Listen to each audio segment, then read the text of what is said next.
Dr. Alex Thompson never thought his quiet life as a scientist would turn into something straight out of a movie. For 3 whole years, he had been living on a distant planet called Kepler 442b, studying the strange and wonderful creatures that lived there. His job was simple: watch, learn, and document everything about the alien life forms he found. The planet was beautiful in its own weird way. Purple grass swayed in the wind, and trees that looked like they were made of glass caught the light from 2 suns overhead. Alex loved his work. Every day brought new discoveries, and he felt like a kid exploring a magical world that no human had ever seen before. But then everything changed. The aliens living on this planet were called Zephyrians, and they were unlike anything Alex had ever imagined. Picture beings that looked like they were carved from crystal, but could move and think and feel. They had wings that were so thin you could see right through them, and their bodies sparkled in the sunlight like precious gems.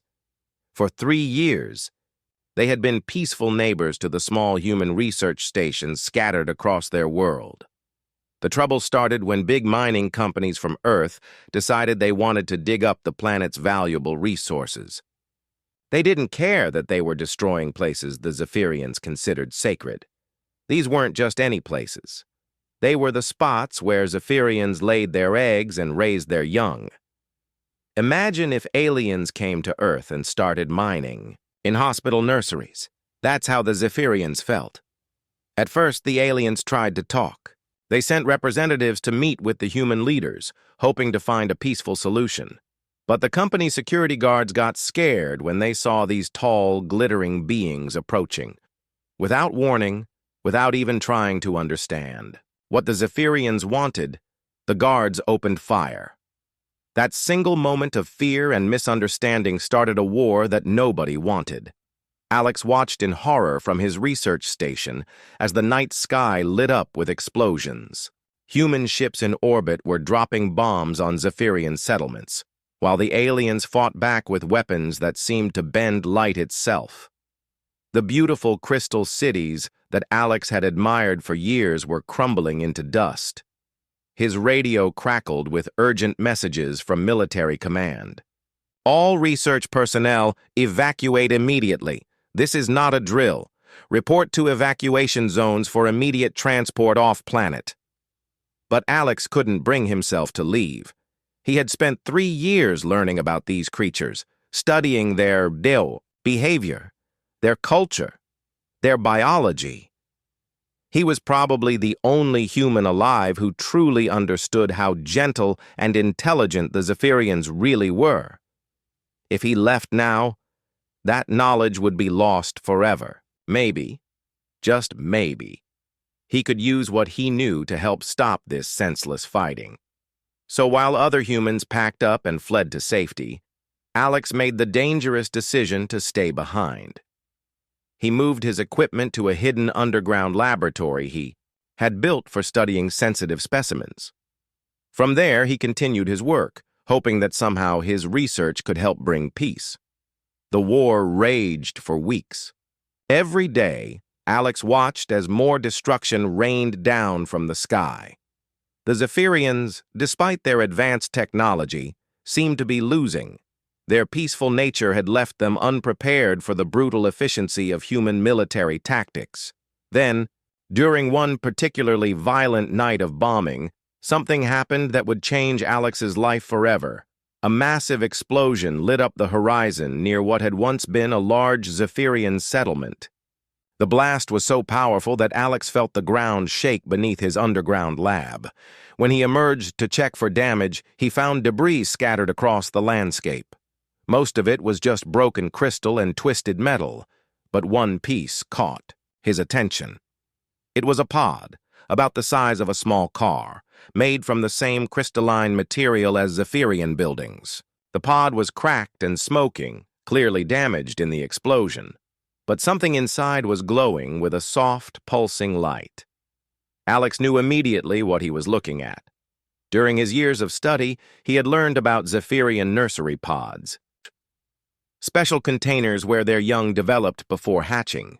This pod had been thrown clear from the destroyed settlement, and if his knowledge was correct, there might be a baby alien inside. Every logical part of his brain told him to walk away. The military had classified all Zephyrians as enemy combatants. Helping one, even a baby, would be considered treason. He could be court-martialed, imprisoned, or worse. His career would be over. His life as he knew it would end. But as Alex approached the damaged pod, he could see through the cracks in its crystal shell. Inside was something small and fragile, about the size of a human infant.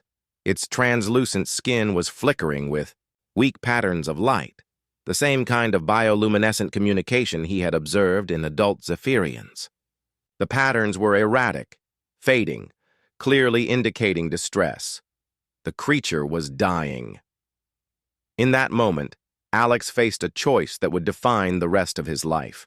He could follow orders, obey military protocol, and let nature take its course. Or he could risk everything to save the life of a being his own species now considered an enemy. Looking at the fragile creature struggling for life, Alex realized there was no choice at all. This wasn't a soldier or a threat. This was just a baby who needed help. With trembling hands, he carefully opened the damaged pod. The young Zephyrian was even smaller than he had thought, no bigger than a human newborn. Its crystal-like skin was dull and cracked, and its tiny wings were folded tight against its body. The light patterns on its skin were growing weaker by the minute. Alex gently lifted the dying creature and rushed back to his laboratory. If he was going to save this alien baby, he would need every piece of equipment and knowledge he had gathered over the past 3 years. The irony wasn't lost on him. He was using research funded by the human military to save a being they were trying to destroy. As he worked through the night, setting up life support systems and trying to stabilize the creature's condition, Alex couldn't help but wonder what he had gotten himself into. He was now hiding an enemy alien in the middle of an active war zone. If discovered, both he and the baby would likely be killed. But looking at the small being fighting for its life in his makeshift medical bay, Alex knew he had made the right choice. Sometimes, being human meant choosing compassion over convenience, love over logic, and hope over fear. Little did he know that this single act of kindness would soon attract the attention of forces far more powerful than he could imagine, and that his decision to save one small life would eventually determine the fate of 2 entire species. The baby alien was safe for now, but Alex's real journey was just beginning. For the next 6 weeks, Alex's life became a constant battle against time and fear. Every morning, he would check on the tiny alien creature he had rescued, never knowing if it would still be alive. The baby was so fragile that even the slightest change in temperature or humidity could be dangerous. The first few days were the hardest. The little being barely moved. Its crystal-like skin had turned a dull gray color, and the light patterns that should have been dancing across its body were almost completely gone. Alex had to figure out how to keep it alive using only the equipment in his hidden laboratory. Through careful observation and lots of trial and error, Alex discovered something amazing about Zephyrian biology. These creatures didn't just need food and water like humans, they needed something much more complex. Their bodies required a special kind of electromagnetic field to function properly, the same kind that was naturally produced by the crystal formations in their destroyed settlements. It was like trying to keep a plant alive without sunlight, except the sunlight these creatures needed was invisible energy waves that Alex had to create artificially. Lucky for the baby, Alex had spent 3 years collecting crystal samples from all over the planet for his research. Now, instead of studying them, he used these crystals to build a makeshift environment that could produce the right kind of energy field the creature needed to survive. Night after night, Alex worked on improving his improvised alien nursery. He arranged crystals in specific patterns around the baby's sleeping area, adjusted the electromagnetic frequencies, and monitored every tiny change in the creature's condition. It was exhausting work, but slowly, very slowly, the baby began to recover. The first sign of improvement came after 2 weeks. Alex walked into his lab one morning and noticed that the creature's skin had a slight shimmer to it. Not much, but definitely brighter than before. A few days later, tiny light patterns began flickering across its body again. It was like watching a dim light bulb gradually getting brighter. As the baby grew stronger, something incredible happened. Alex realized. This wasn't just any ordinary alien. This creature was remarkably intelligent even as a baby. It started watching Alex's movements, following him with its large, curious eyes as he moved around the laboratory. Alex decided to call the little creature Echo because it had developed an adorable habit of copying everything he did. When Alex raised his hand, Echo would lift its tiny arm. When Alex nodded his head, Echo would bob its head up and down. It was like having a mirror that reflected his actions back to him, but Echo was doing much more than just copying movements. The creature was learning. After a month, Alex noticed that the light patterns on Echo's skin weren't random anymore. They seemed to change based on different situations. When Echo was hungry, specific colors would appear. When it was content, different patterns would glow softly. When it was scared or excited, the lights would flash in completely different ways. Alex realized he was watching the development of a language, not words like humans use, but communication through color and light. This was probably how adult Zephyrians talked to each other, and Echo was teaching Alex to understand it. The breakthrough came when Alex accidentally knocked over a glass of water near Echo's resting area. As the water spilled toward the creature, Echo's skin immediately flashed bright red in rapid pulses. The message was clear. Danger. Stop. Don't let the water reach me. Alex quickly cleaned up the spill, and Echo's skin returned to calm, gentle blues and greens. From that moment on, Alex and Echo began developing their own simple way of talking to each other. Alex would use hand gestures and simple words, while Echo responded with different colors and patterns. It wasn't perfect communication, but it was enough. For the first time in his life, Alex was having conversations with an alien being. The more time he spent with Echo, the more Alex understood how wrong humans were about the Zephyrians. These weren't mindless creatures driven by instinct. They were incredibly intelligent beings with complex emotions and thoughts. Echo showed curiosity about everything, seemed to have a sense of humor, and even displayed what Alex could only describe as affection toward him. But while Alex was discovering the wonder of interspecies friendship in his hidden lab, the war above ground was getting worse. Human forces, believing they were fighting against savage aliens, were pushing deeper into Zephyrian territory. Every day, Alex's radio picked up military reports about successful attacks on alien strongholds and the complete destruction of enemy positions.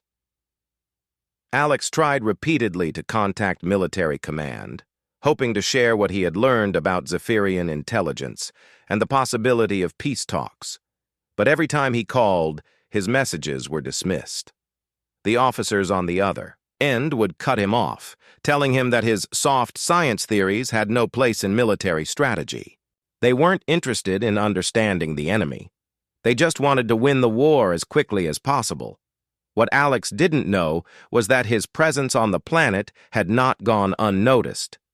Zephyrian search parties had been quietly scanning the area around their destroyed settlement for weeks, looking for survivors.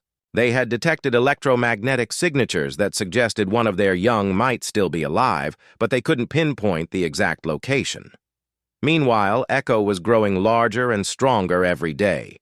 What had started as a creature no bigger than a human baby was now about the size of a small child. Its wings, which had been tiny and folded when Alex first found it, were beginning to unfurl and show their true beauty. When light hit them just right, they sparkled like stained glass windows. But with Echo's growth came new challenges. The creature was becoming more active, more curious, and more difficult to hide. It wanted to explore beyond the confines of Alex's laboratory, and keeping it contained was becoming nearly impossible. More concerning were the strange behaviors Echo had started displaying. Sometimes, the creature would suddenly stop what it was doing and stand perfectly still, facing toward a specific direction. Complex geometric patterns would appear on its skin, far more complicated than anything Alex had seen before. During these episodes, Echo seemed to be in a trance, completely unaware of Alex's presence. Alex's instruments detected unusual electromagnetic activity during these episodes, and he began to suspect that Echo wasn't just randomly displaying patterns. The creature was communicating with someone or something far away. It was calling home. The realization filled Alex with both hope and terror. Hope, because it meant Echo might be able to help establish contact between the two species. Terror, because it meant the Zephyrians knew roughly where to look for their missing child, and they were probably getting closer every day. Alex faced an impossible decision. He could continue hiding Echo, hoping to keep both of them safe until the war ended. But Echo was clearly unhappy being confined, and Alex wasn't sure how much longer he could keep a growing alien creature hidden in his small laboratory. Alternatively, he could try to return Echo to its people, but that would mean venturing into an active war zone with no guarantee that either of them would survive the journey. Even worse, the Zephyrians might not understand that he had been helping their child. They might see him as a kidnapper or threat. The decision was made for him on a quiet Tuesday morning. Alex was checking his instruments when every electromagnetic sensor in his laboratory suddenly went crazy. The readings were off the charts, indicating massive energy signatures approaching from space. Echo, who had been playing with some crystals in the corner, suddenly went rigid. Its entire body began flashing in rapid, desperate patterns, unlike anything Alex had ever seen. The light show was so intense that Alex had to shield his eyes. Outside his underground laboratory, Alex could hear a low humming sound growing louder by the minute. His radio crackled with panicked reports from the few remaining human outposts on the planet. Something big was coming, and it was heading straight for his location. The Zephyrians had found them.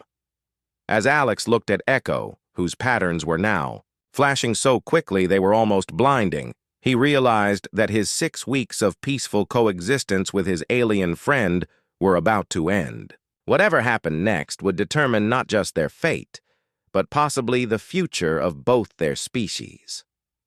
The humming outside grew louder, and Alex knew there was no more time for hiding. In a few minutes, he would come face to face with the very beings his own kind were fighting a war against, and his only protection would be the small alien creature that had become like family to him. The humming sound outside Alex's laboratory grew so loud that the crystal formations in his makeshift alien nursery began to vibrate.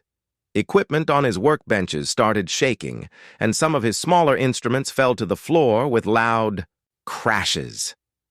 This wasn't just any spacecraft approaching. This was something massive. Alex's hands trembled as he checked his security monitors. What he saw outside made his heart skip a beat. The entire area around his hidden research station was glowing with an eerie blue light. Shapes were moving in the distance, but they weren't like anything from the human military vehicles he was used to seeing. These ships seemed to flow rather than fly, moving through the air like liquid metal. They were beautiful and terrifying. At the same time, with surfaces that reflected light in ways that hurt to look at directly, Alex counted at least 6 of them, each one the size of a small building. Echo, meanwhile, had gone completely silent. The frantic light patterns that had been flashing across its skin just moments before had stopped entirely. The young creature stood perfectly still in the center of the laboratory, its large eyes fixed on the ceiling as if it could see right through the rock and dirt above them. Alex realized with growing panic that he was about to face the most important moment of his life, and he had absolutely no idea what to do. Should he hide? Should he run? Should he try to surrender? His military training had never covered what to do when alien parents came looking for their missing child. The decision was made for him when his security system detected something impossible. The sensors showed multiple figures moving through solid rock, as if the walls of his underground laboratory were made of air instead of stone. The Zephyrians had technology that could somehow change the physical properties of matter itself. Alex watched in amazement and terror as the first alien warrior literally stepped through the wall of his laboratory. One moment there was solid rock, the next moment there was a 7-foot-tall crystalline being standing in his workspace, looking around with eyes that seemed to glow from within. The warrior was unlike anything Alex had imagined, even after 6 weeks of studying Echo. Where Echo was small and delicate, this adult Zephyrian was imposing and powerful. Its crystal-like armor caught the light from Alex's equipment and threw it back in dazzling patterns. Weapons that looked like they were made of pure energy hung from its belt, and Alex could feel waves of electromagnetic force radiating from its body. More warriors followed, phasing through the walls as easily as walking through doorways. Within seconds, Alex's small laboratory was filled with alien soldiers, each one more intimidating than the last. Their weapons powered up with high-pitched whining sounds that made Alex's ears ring. But then something unexpected happened. As soon as the warriors saw Echo standing in the middle of the room, everything changed. The weapons powered down immediately, and sounds filled the air that Alex had never heard before, complex harmonies that seemed to come from the aliens' throats. If Alex didn't know better, he would have said they sounded like gasps of relief and surprise. One warrior, larger than the others and covered in intricate carved patterns that seemed to tell some kind of story, stepped forward. This one moved differently than the soldiers, with authority and purpose that marked it as a leader. Alex would later learn that this was Commander Sithara, one of the highest-ranking officers in the Zephyrian military, and, more importantly, Echo's parent. The commander approached slowly, its glowing eyes fixed on Echo. When it spoke, the sounds were unlike anything Alex had ever heard, like wind chimes mixed with whale songs, beautiful and haunting at the same time. Alex couldn't understand the words, but the emotion behind them was unmistakable. This was a parent who had found their missing child. Echo responded immediately, its skin lighting up with patterns that were far more complex than anything it had shown Alex. The two aliens seemed to be having an intense conversation through their bioluminescent language, and Alex found himself feeling like an outsider watching a reunion he couldn't understand. Then Echo did something that surprised everyone in the room. The young alien turned toward Alex and began flashing patterns that he recognized, the same colors and sequences they had developed together during their weeks of communication. Echo was trying to translate, to bridge the gap between human and alien understanding. Through Echo's translation, Alex attempted to explain what had happened. He tried to describe finding the damaged nursery pod, nursing Echo back to health, and the bond they had formed over the past 6 weeks. The concept seemed to confuse the Zephyrian warriors. The idea that an enemy would care for their young was so foreign to their understanding of the war that they initially suspected it was some kind of elaborate trap. Commander Sithara circled around Alex, studying him with those intense, glowing eyes. Alex could feel some kind of scanning taking place, as if the alien was reading his thoughts or emotions. The sensation was uncomfortable but not painful, like having someone look directly into his soul. But Echo's obvious health and emotional attachment to Alex spoke louder than any words could. The young alien kept moving between Alex and its parent, its patterns clearly indicating protection and affection. It was defending Alex, trying to show the warriors that this human was family, not enemy. The situation became even more complicated when Alex's radio crackled to life with urgent messages from human command. His security system's alerts had been automatically transmitted to military headquarters, and now human forces were scrambling to respond to what they thought was an alien attack on their research facility. Alex found himself in the middle of An unprecedented first contact scenario, with both species' military forces rapidly approaching his location. Through his monitors, he could see human aircraft approaching from the east, while more Zephyrian ships materialized in the sky above. Weapons were being charged on both sides, and Alex realized that his laboratory was about to become ground zero for the biggest battle of the war. The tension in the room was unbearable. The Zephyrian warriors had their weapons ready, clearly prepared to fight their way out if necessary. Alex's radio was filled with human voices demanding his status and ordering him to identify the alien forces in his area. And then Echo made a choice that changed everything.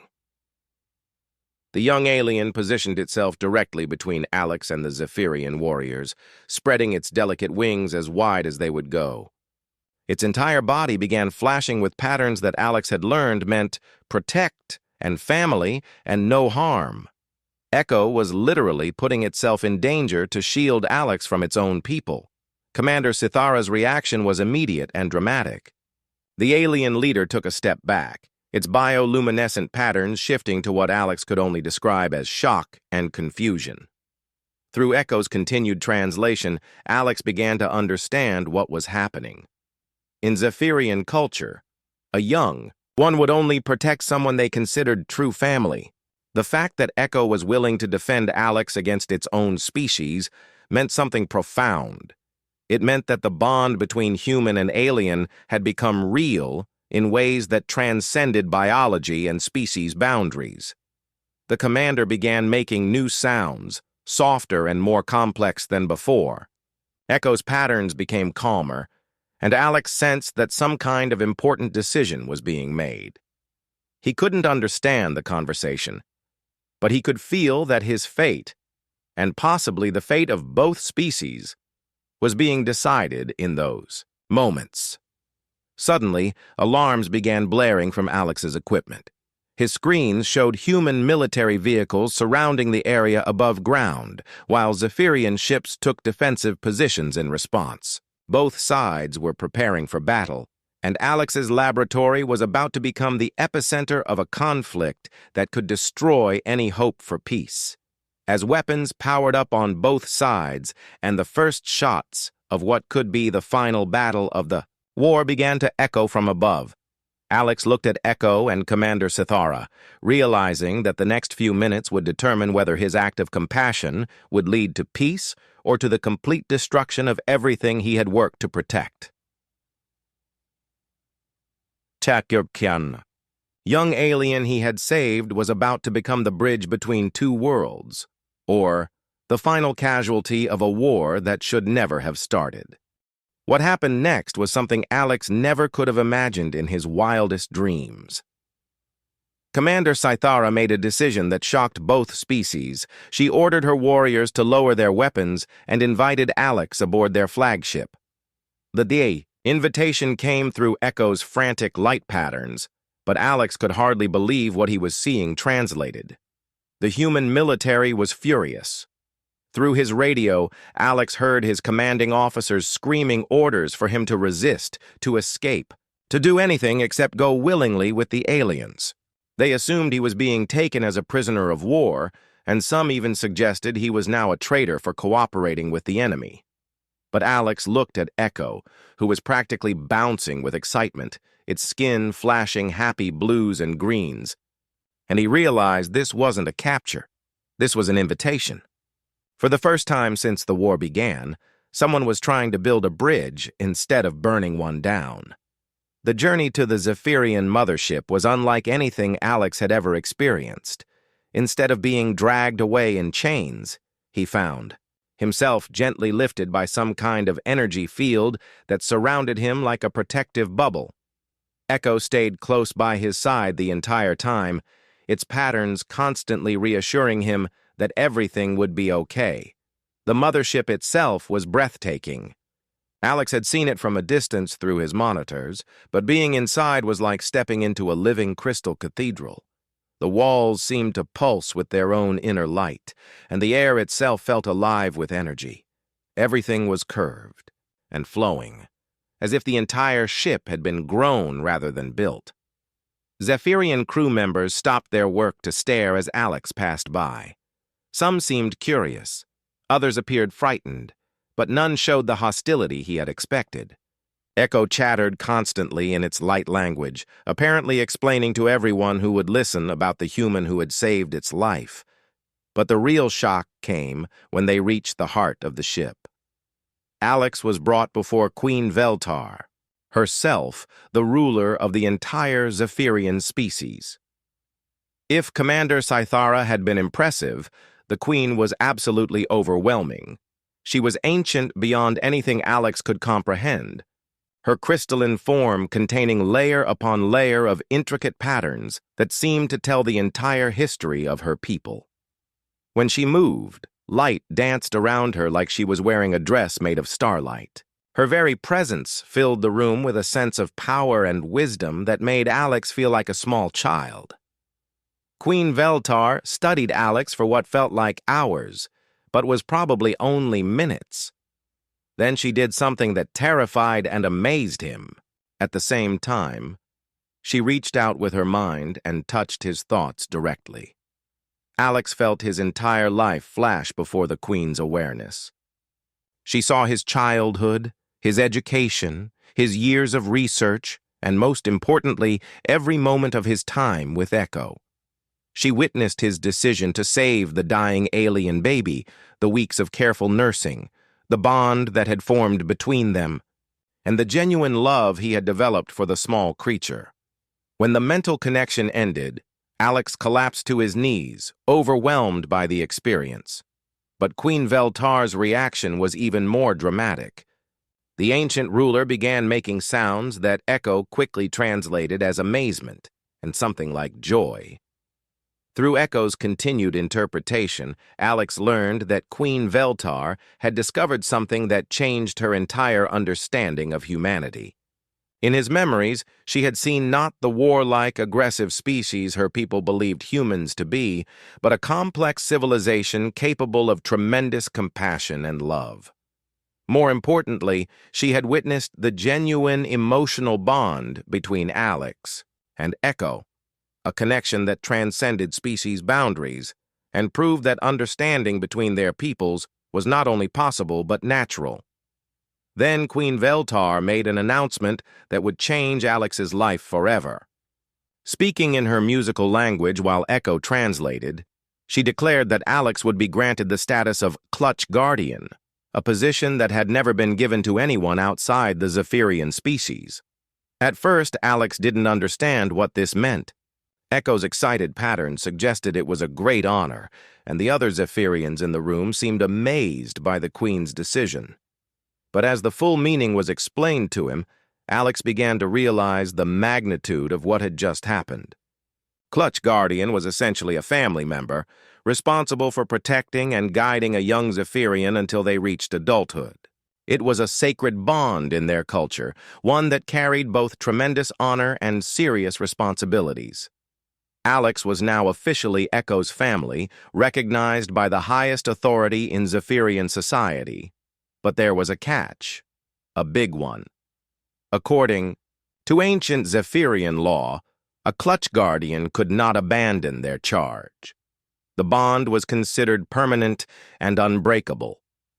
Releasing Alex from his duties would require the consent of both Echo and the Queen herself, and it would be seen as abandoning a child, something their culture viewed as the ultimate betrayal. Alex found himself in an impossible situation.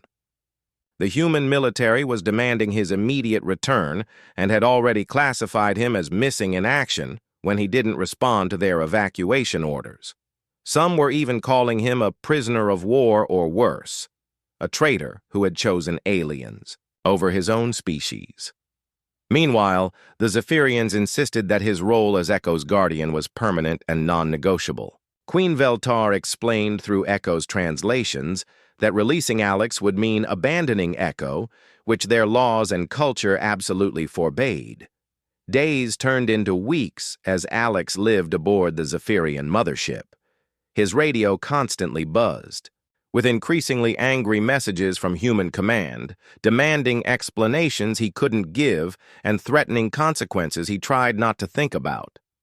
But as time passed, Alex began to understand the true scope of his situation. The Queen's protection was absolute. No Zephyrian would harm him as long as he held the title of Clutch Guardian. However, this protection also meant he might never be able to return to Earth or see his human family again. Echo seemed to sense Alex's inner conflict. The young alien's patterns became more subdued, and it often sat quietly beside him during the long periods when Alex stared out at the stars, wondering if he had made the right choice. Queen Veltar, with her ancient wisdom, understood the human's dilemma. Through private conversations translated by Echo, she explained that the situation was as difficult for her people as it was for Alex. The Zephyrians had never encountered a species capable of the kind of selfless love Alex had shown, and they didn't know how to handle it within their existing laws and customs. The Queen revealed something else that shocked Alex. His actions had already begun changing Zephyrian society. The story of the human who saved an enemy child was spreading throughout their civilization, causing many to question whether this war was necessary. Some Zephyrian leaders were even calling for peace negotiations, something that would have been unthinkable before Alex's rescue of Echo. But change, Queen, Veltar explained, came slowly to her people. Their laws were ancient and sacred, built on thousands of years of tradition. Even she, with all her power, couldn't simply ignore customs that defined their entire way of life. As Alex sat in his comfortable quarters aboard the alien ship, surrounded by technology beyond human understanding and cared for by beings who now considered him family, he realized that his impulsive decision to save one small life had trapped him in a situation no human had ever faced before. He was honored among an alien species, protected by their most powerful leader, and loved by a young creature who saw him as a parent. But he was also cut off from everything and everyone he had known before, possibly forever. The weight of his choice settled on Alex's shoulders as he watched Echo play with other young Zephyrians who had been brought to meet the famous human guardian. These alien children showed no fear of him, only curiosity and acceptance. He was becoming part of their world, but at the cost of losing his own. Queen Veltar's decree had given him a place among the stars, but Alex couldn't help wondering if he would ever see home again. 1 year later, Alex stood on the observation deck of New Zephyr Colony, watching two suns set over a landscape that had become more home to him than Earth ever was. The purple grass swayed in the evening breeze, and in the distance he could see both human and Zephyrian children playing together in the crystal gardens that had been built where the first battles of the war once raged. The transformation had been nothing short of miraculous. Alex's story, the human scientist who saved an alien child, had become the foundation for the most significant diplomatic breakthrough in galactic history. His detailed documentation of Zephyrian culture, combined with Echo's unique position as a bridge between species, had eventually led to a ceasefire and the establishment of this unprecedented mixed colony. Echo, now a young adult, nearly as tall as Alex, bounded up to him with the enthusiasm that had never left, despite its growing maturity. Its bioluminescent patterns had become incredibly sophisticated, capable of expressing complex thoughts and emotions that amazed both human and Zephyrian scholars. "The supply ship from Earth arrives tomorrow," Echo communicated through the light. Patterns Alex had become fluent in reading. "Your sister will be on it." Alex smiled, still amazed that he could have full conversations with a being that communicated through colors and light instead of words. Echo had become the first Zephyrian to achieve dual citizenship with both species, serving as an official cultural ambassador and helping other humans learn to communicate with its people. The colony of New Zephyr had become a model for what cooperation between species could achieve. Human engineering combined with Zephyrian biotechnology had created structures that were both beautiful and functional. The crystal buildings grew like living things, powered by clean energy that seemed to come from the planet itself. Alex now served as the primary cultural liaison, helping both species understand each other's customs and avoiding the misunderstandings that had led to war in the first place. He had learned that the Zephyrians weren't just intelligent. They were artists, philosophers, and scientists whose approach to understanding the universe was completely different from humanity's, but equally valid. But Alex's relationship with his own species remained complicated. While many humans hailed him as a hero who had saved both civilizations from destroying each other, others still viewed him as a traitor who had chosen aliens over his own kind. The controversy had split human society, with some calling for his return to Earth to face charges, while others demanded he be honored for his service to peace. His family back on Earth had struggled to understand his choice to remain on Kepler 442b, especially when they learned that Queen Veltar's decree was not merely ceremonial. The Zephyrian Queen genuinely would not permit his departure without Echo's consent and a formal release from his guardian duties. The reason for this became clearer as Alex learned more about Zephyrian psychology and development. Echo's early bonding period had been crucial to the young alien's mental and emotional growth. Alex had essentially become a parental figure during the most important weeks of Echo's life, creating a psychological connection that Zephyrians considered sacred and unbreakable. Breaking such a bond, Queen Veltar had explained, would be traumatic for Echo and potentially dangerous to its continued development. In human terms, it would be like suddenly removing a child from its family during a critical growth period. But Alex had found something on Kepler 442b that he never expected, a sense of purpose and belonging that went beyond anything he had experienced on Earth.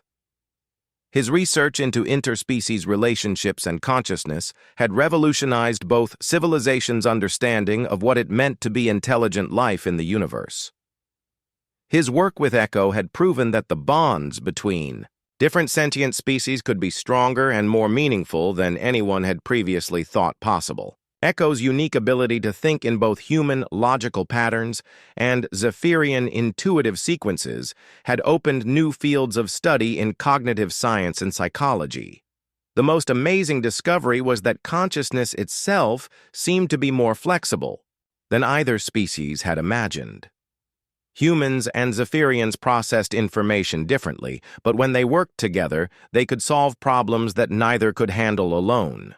This breakthrough had practical applications throughout the colony. Human Zephyrian teams were developing technologies that seemed like magic to both species.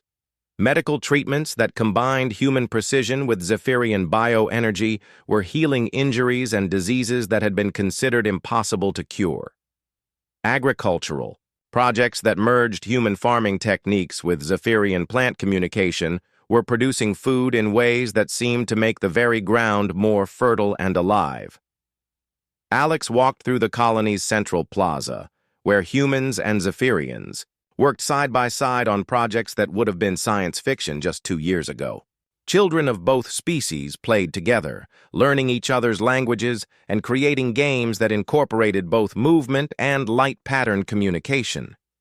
As he passed the memorial garden where the first casualties of the war were remembered, Alex reflected on how much had changed.